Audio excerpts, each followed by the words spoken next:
talk about this further. In Bowling Green, Kentucky, a 72-acre nature park called Lost River Cave. It's flooded to levels like it's never seen before. Just take a look at some of this video. Joining me now, I have CEO of Lost River Cave, Justin Jennings, who says the water is about 40 feet higher than it should be. Justin, thank you for giving me part of your Monday morning. I know your plate is full right now. Give us the overnight update. How are you? How's the community? We're good. We're doing great. Like you said, we're 72-acre nature center here in the heart of Bowling Green, Kentucky. We've got this beautiful show cave, and it's a big part of the city. It's always been a cultural hub, and we've had several different industries throughout the years, and part of that is a rich history in milling operations that once got washed into the cave during flooding events. So we're no stranger to flooding events.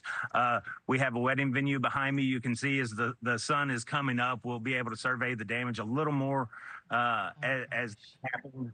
But, as the rain was coming down, we were able to gauge it at about 8 inches every 10 minutes. It was rising.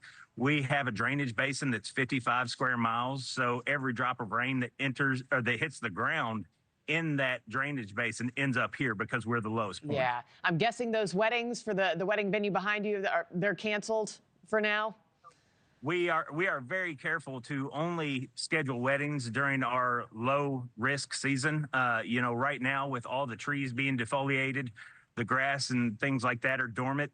There's not as high of a demand for storm or for rain. So all that runoff comes to us. During our wedding season, it's not an issue. Okay. I mean, you've gotten hammered with heavy rains, then the snow. I mean, we can see it there on the trees behind you.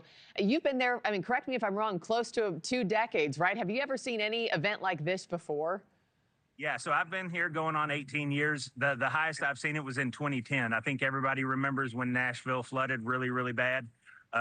We had a similar flood to this. This one here is probably number 3 or number 4 in the spectrum. But in 2010, that was the highest we had seen it, and the water rose about 60 feet, almost completely closed the entire cave mouth up. Yeah, I know it's not your first rodeo, but I'm sure it never gets easier, the cleanup and the rebuilding process. Every year you got to prep for rainy season, like you mentioned. When you see rain in the forecast, Justin, I mean, what prep work are you doing beforehand?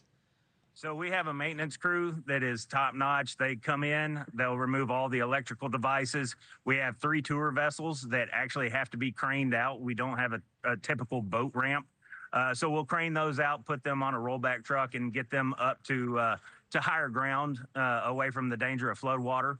We'll take our chandelier out of our cavern nightclub, and our lighting in the cave has to be dealt with as well. So a lot goes into it, and we're usually pretty good about watching for big rain events like this, just because we're conditioned for it. Yeah, and just from what you've seen and assessed so far, what exactly does the cleanup process look like this time around, and what kind of hit does your business and bread and butter take because of this? Right. So the cleanup is just going to be a lot of man hours. Everywhere there's water standing right now, as it recedes, it's going to deposit silt on the roads, the surfaces, anywhere it was standing.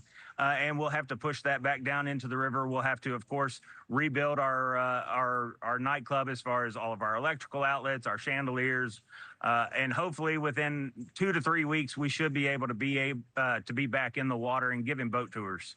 Well, I certainly hope that is the case. Justin Jennings, I can't thank you enough for giving us a little bit of your time this morning, because I know you're overwhelmed and in demand right now. Thank you, sir. Thinking of you. Thanks for watching, everybody. Go to joinnn.com to find NewsNation on your television provider. Also, don't forget to click that red subscribe button below to get more of NewsNation's fact-driven, unbiased coverage.